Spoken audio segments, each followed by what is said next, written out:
You guys, sometimes I feel like all I do is work on York equipment because we have a ton of it around here, but they always break. And today we have a York rooftop unit over at a church that isn't heating. So we're going to go take a look at that and see what's going on. I've worked on this unit in the past, along with probably every unit at this church. It's a very, very big church. Probably one of the biggest here in Salisbury. And we're going to go take a look and see if we can get this thing back operational. I'm pretty confident we will. What do you guys think? Let's go.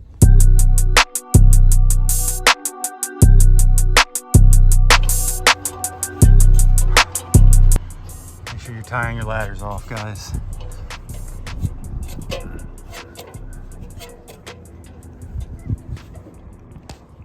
Well, this guy is warm. Feels like he's been running. Normal flash. Let's just check the belt real quick.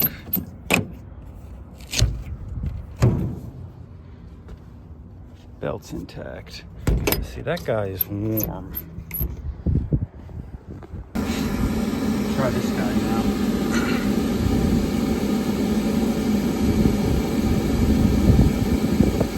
Got something going on here. Pressure switch failed to close. That guy. Some of the Yorks have a centrifugal switch in the draft inducer. These don't. They use a pressure switch.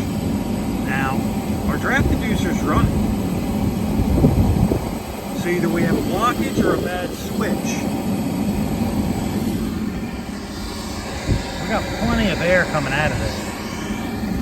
And that's only a 0.33 switch. All right, just shut it down. Let's open this up. Sometimes these heat exchangers can get rusty and a bit of crap can get caught in here. Let's listen to the pressure switch. Listen, I'm gonna pull on it. Let's listen. Very lightly.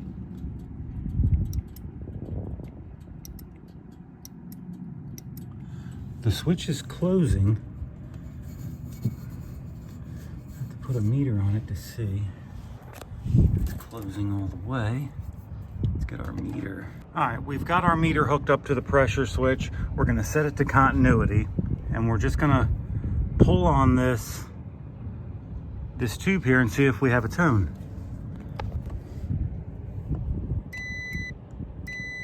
Okay, so the switch seems like it's working. Next thing we're going to do before we try it again, because we might have just had have a sticking switch, and us pulling on it like that might have fixed it.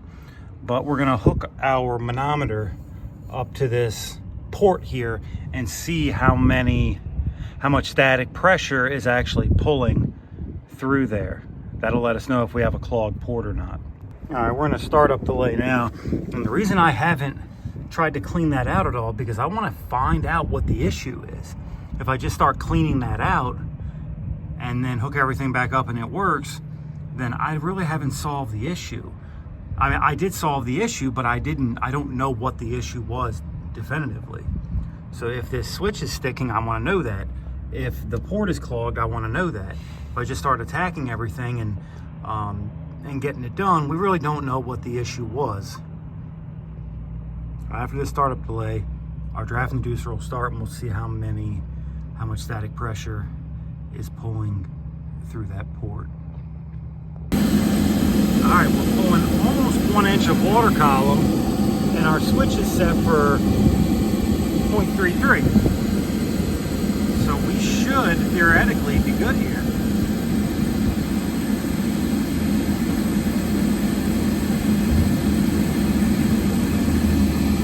All right, and if we hook our meter back up now, it's now closing. So let's reset it and see if it starts up now. If it is, we know we had a sticking switch. If it still doesn't start, then we have a break further down the line.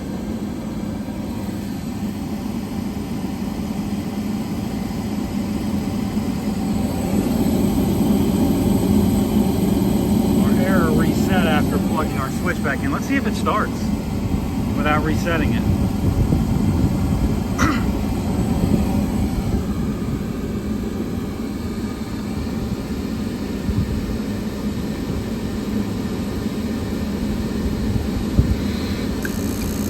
There she goes.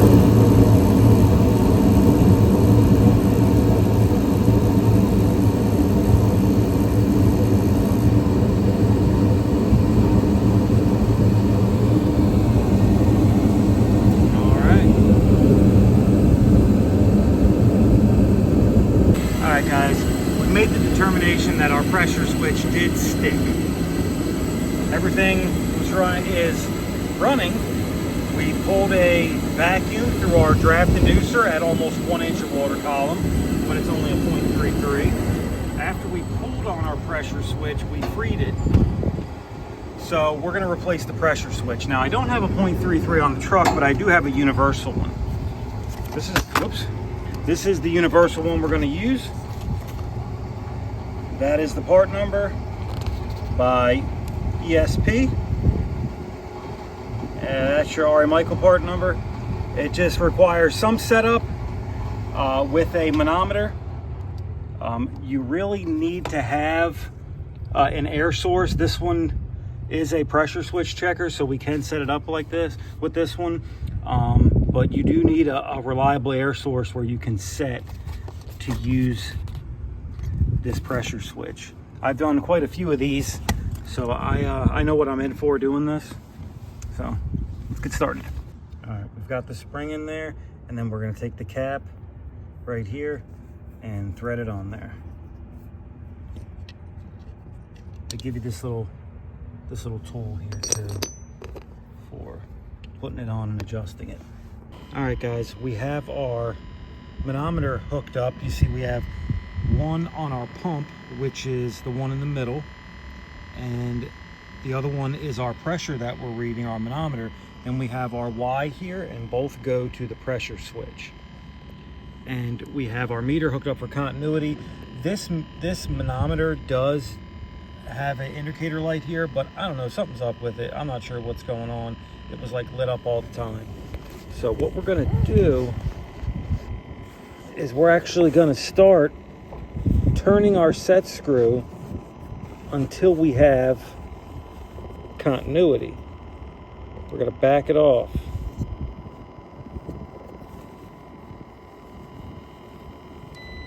Okay, we have continuity now at 0.33, and we're just going to double check this again by removing our probe here. Actually, I just pinched it off. We're going to let it go again. 0.33. Okay, good. Again, we're going to pinch it off. Back to 0.33. Okay. What I'd like to do is pull it all the way off there. Okay, now we have it all the way off. We're going to hook it back up.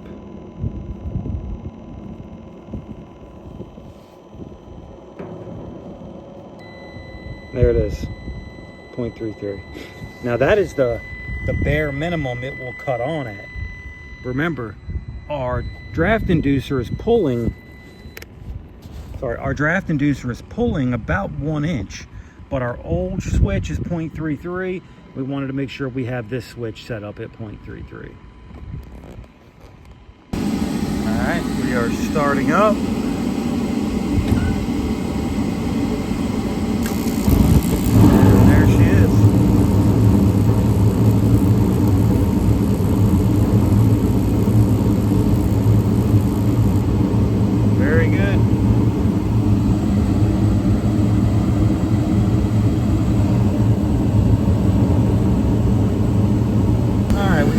Back working. Let's see if we can fix this guy here. See if we can finesse this out of here. Probably not. It's probably all going to come out. Yeah. By the way, these guys here, these Vampliers by Vampliers. Vamplier tools. Very nice. I'll put a link down in the description. They sent me these to try. I've been impressed by them. They're pretty good.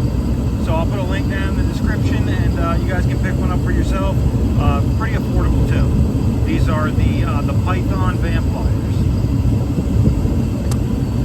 Yeah, I might have to back this guy up.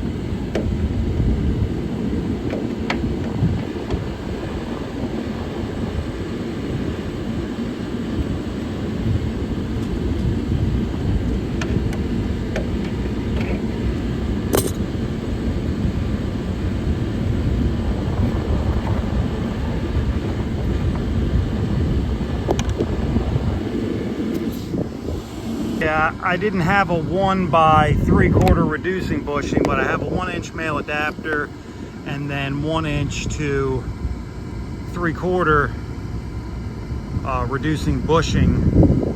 So that's the way we're going to do it.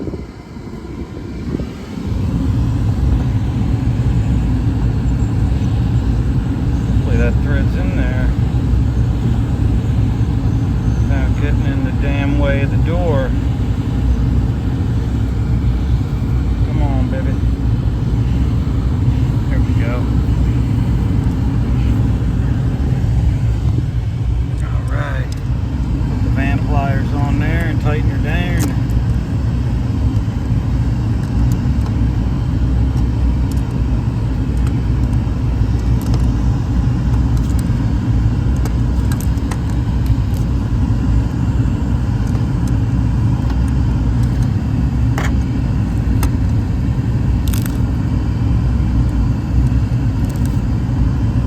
Problem is, this door swings open and it could knock that off, that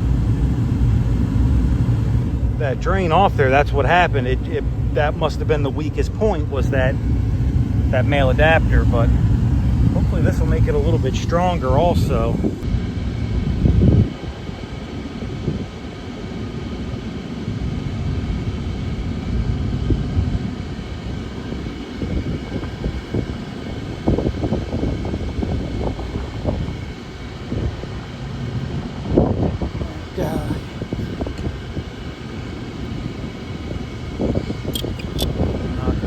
Portion of that off there.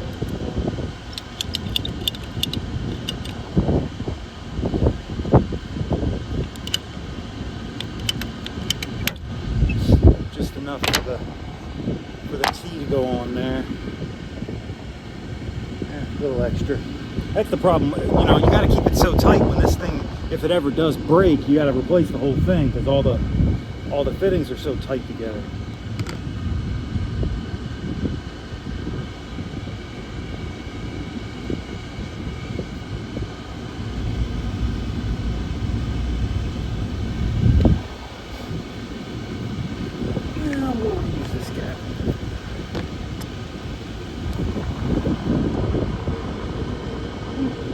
Shorten that up some.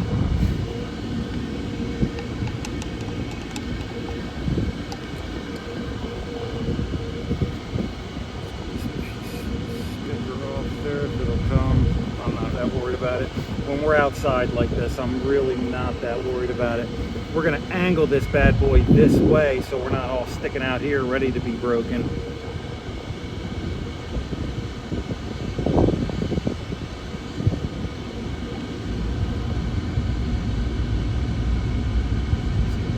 Like this, and then we have a 90